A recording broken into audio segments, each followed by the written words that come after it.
I'm Mrs. McCanna, but it's fine if you call me Allison, and I'll be teaching your third hour class right before lunchtime.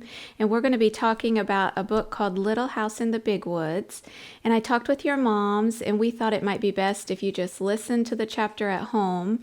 That way we'll have more time to do fun stuff in class. So I'll get started on chapter 1.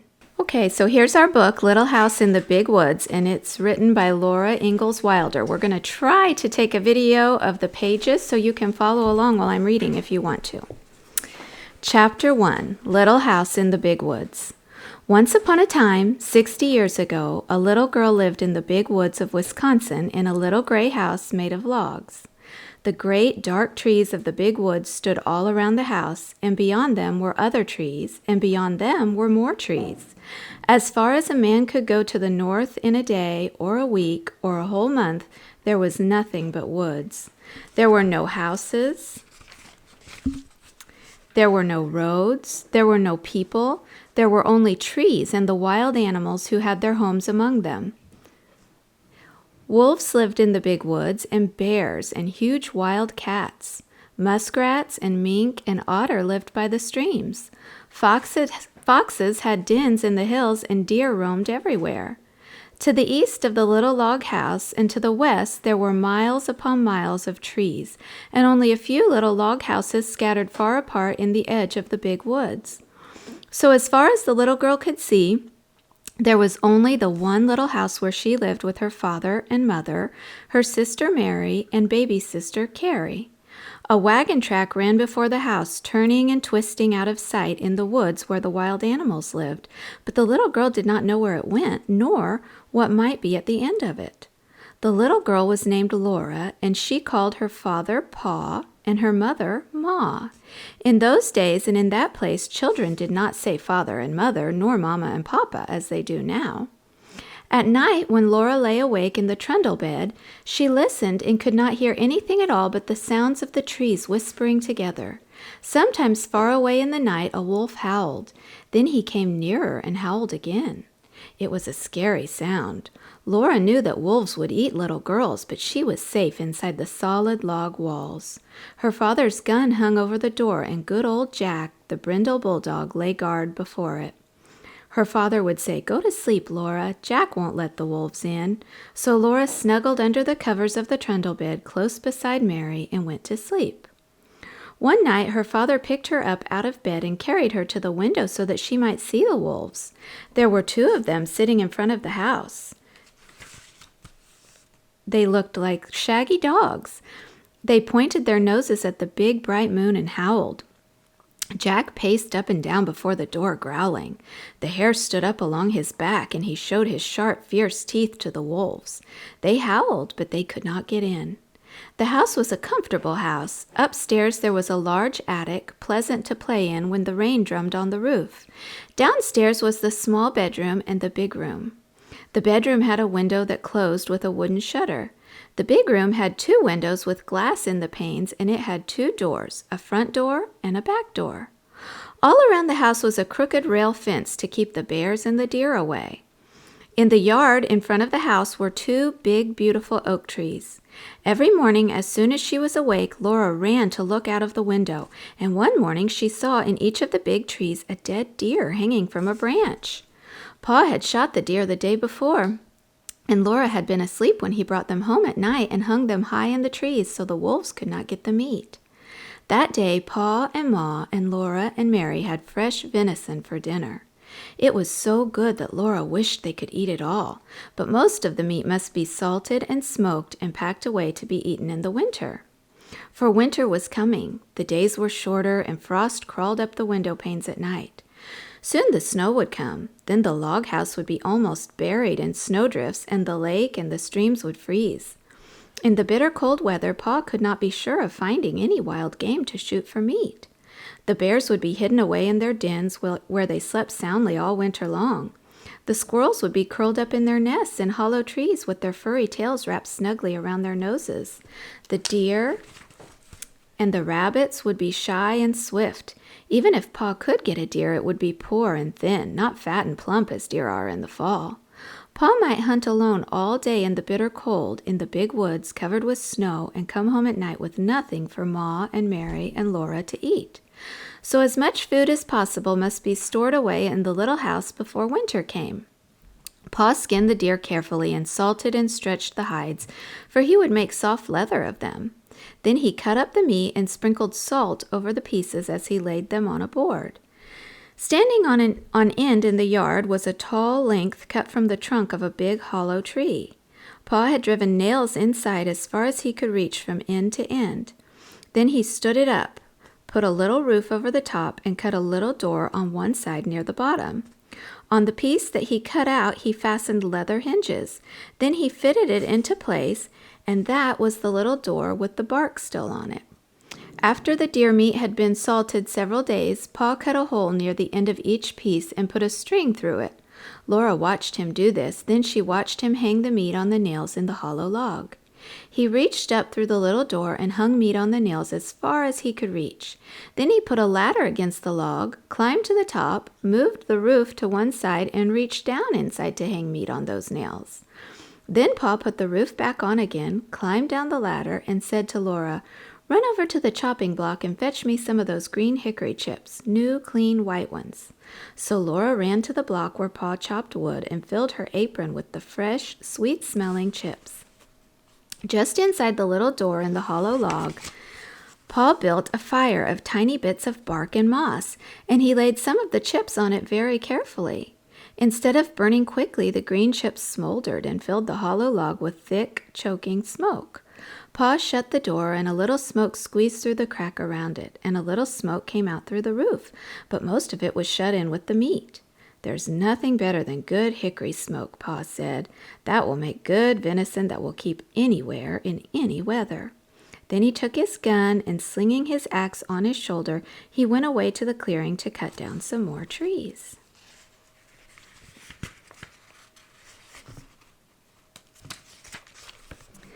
Laura and Ma watched the fire for several days. When smoke stopped coming through the cracks, Laura would bring more hickory chips, and Ma would put them on the fire under the meat.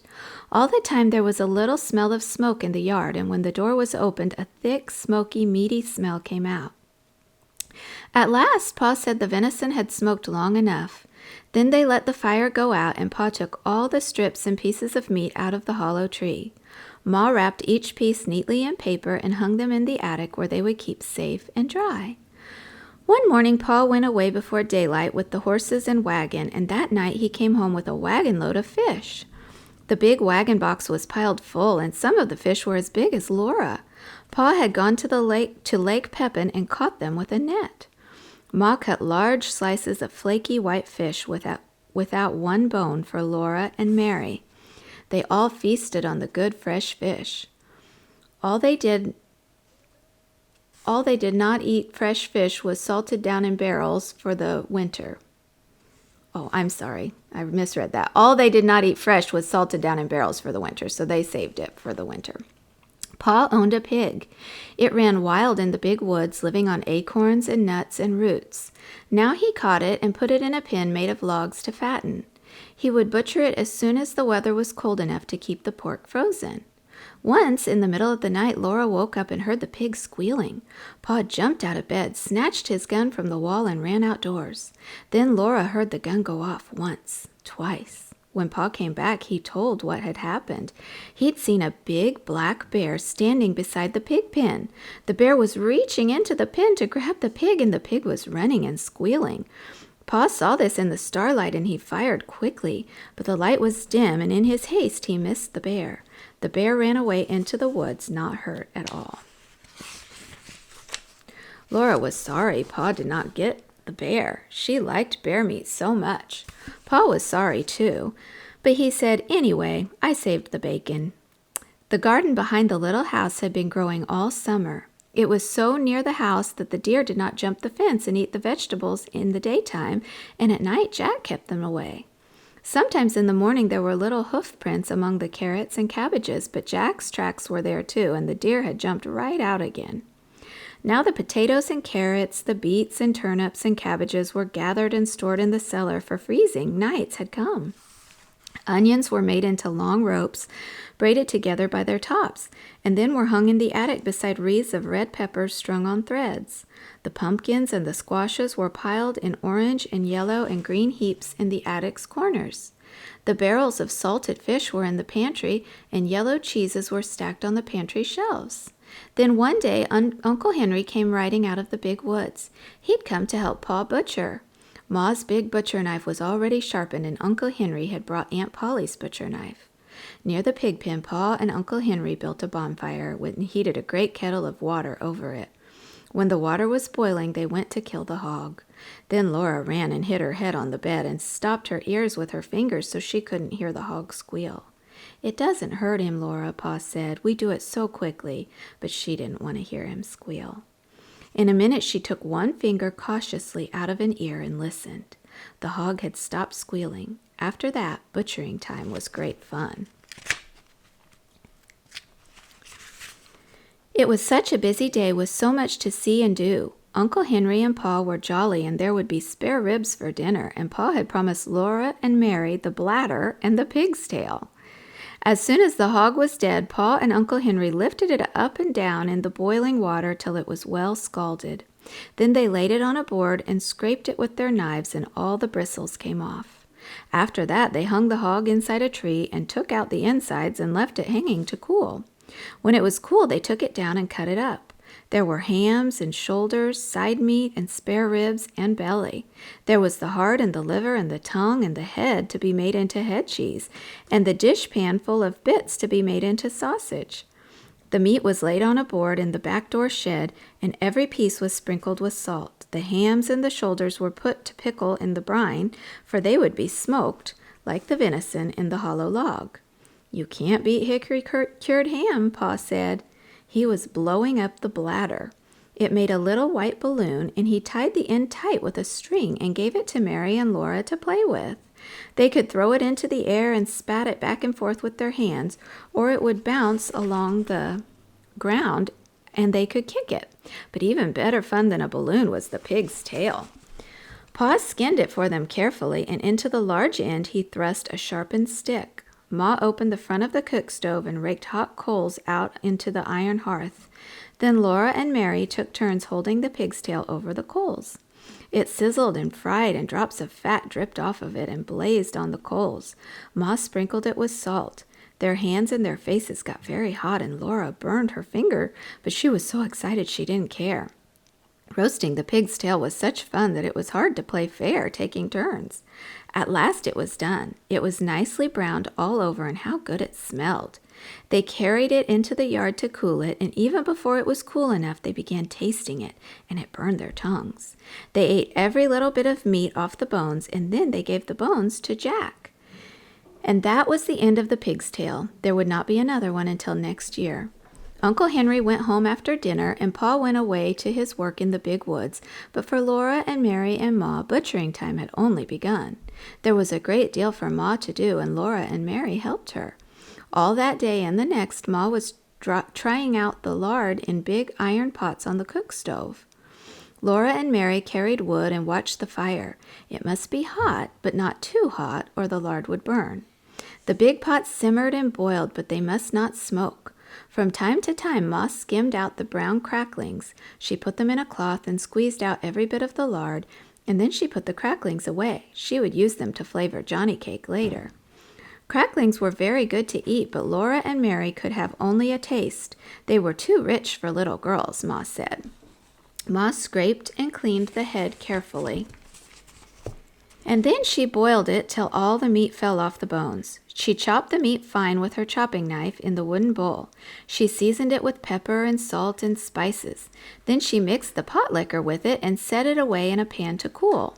When it was cool, it would cut in slices, and that was head cheese. The little pieces of meat, lean and fat, that had been cut off the large pieces, Ma chopped and chopped until it was all chopped fine. She seasoned it with salt and pepper and with dried sage leaves from the garden. Then with her hands she tossed it and turned it until it was well mixed, and she molded it into balls. She put the balls in a pan out in the shed where they would freeze and be good to eat all winter. That was the sausage. When butchering time was over, there were the sausages and the head cheese, the big jars of lard, and the keg of white salt pork out in the shed, and in the attic hung the smoked ham and shoulders. The little house was fairly bursting with good food stored away for the long winter. The pantry and the shed and the cellar were full, and so was the attic. Laura and Mary must play in the house now, for it was cold outdoors and the brown leaves were all falling from the trees. The fire in the cook stove never went out. At night, Pa banked it with ashes to keep the coals alive till morning. The attic was a lovely place to play. The large, round-colored pumpkins made beautiful chairs and tables. The red peppers and onions dangled overhead. The hams and the venison hung in their paper wrappings, and all the bunches of dried herbs, the spicy herbs for cooking, and the bitter herbs for medicine gave the place a dusty, spicy smell. Often the wind howled outside with a cold and lonesome sound, but in the attic Laura and Mary played house with the squashes and the pumpkins, and everything was snug and cozy. Mary was bigger than Laura, and she had a rag doll named Nettie. Laura had only a corn cob wrapped in a handkerchief, but it was a good doll. It was named Susan. It wasn't Susan's fault that she was only a corn cob. Sometimes Mary let Laura hold Nettie, but she did it only when Susan couldn't see. The best of times of all were at night. After supper, Pa brought his traps in from the shed to grease them by the fire. He rubbed them bright and greased the hinges of the jaws and the springs of the pan with a feather dipped in bear's grease. There were small traps and middle-sized traps and great bear traps with teeth in their jaws that Pa said would break a man's leg if they shut into it. While he greased the traps, Pa told Laura and Mary little jokes and stories, and afterward he would play his fiddle. The doors and windows were tightly shut and the cracks of the window frame stuffed with cloth to keep out the cold, but Black Susan the cat came and went as she pleased day and night through the swinging door of the cat hole in the bottom of the front door. She always went in very quickly so the door would not catch her tail when it fell shut behind her. One night when Pa was greasing the traps, he watched Black Susan come in, and he said there was once a man who had 2 cats, a big cat and a little cat. Laura and Mary ran to lean on his knees and hear the rest. He had 2 cats, Pa repeated, a big cat and a little cat. So he made a big cat hole in his door for the big cat, and then he made a little cat hole for the little cat. There Pa stopped. But why couldn't the little cat? Mary began. Because the big cat wouldn't let it, Laura interrupted. Laura, that's very rude. You must never interrupt, said Pa. But I see, he said, that either one of you has more sense than the man who cut the 2 cat holes in his door. Then he laid away the traps, and he took his fiddle out of his box and began to play. That was the best time of all. And that's the end of chapter 1. So I'll look forward to seeing you all on the first day of class action, and we'll do some fun things in class. Bye-bye.